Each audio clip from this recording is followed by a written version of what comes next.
साक्री तालुक्यात copper cable चोरी प्रकरणी 6 जण अटकेत. लाखोंचा मुद्देमाल जप्त.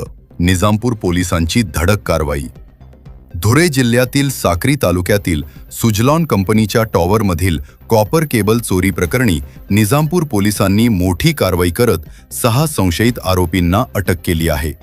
संशयितांनी चोरीसाठी वापरलेली कार आणि कॉपर केबल असा एकूण 5,47,000 रुपयांचा मुद्देमाल जप्त करण्यात आला आहे. फोफादे गावाच्या शिवारात 7 मार्च रोजी पहाटे 4:30च्या सुमारास सुजलॉन कंपनीच्या टॉवर क्रमांक J31 मधून सुमारे 360 मीटर कॉपर केबल चोरीला गेली होती. चोरी झालेल्या केबलची किंमत सुमारे 3,60,000 रुपये असल्याचे समोर आले आहे. या प्रकरणी निजामपूर पोलीस ठाण्यात गुन्हा दाखल करण्यात आला होता. तपासादरम्यान PSI मयूर भामरे यांना मिळालेल्या गोपनीय माहितीनुसार पोलिसांनी सापळा रचून कारवाई केली.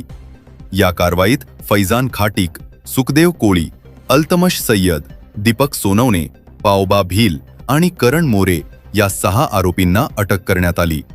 अटक केलेल्या आरोपींना न्यायालयात हजर केले असता न्यायालयाने त्यांना पोलीस कोठडी सुनावली आहे. या प्रकरणाचा पुढील तपास निजामपूर पोलीस करत आहेत.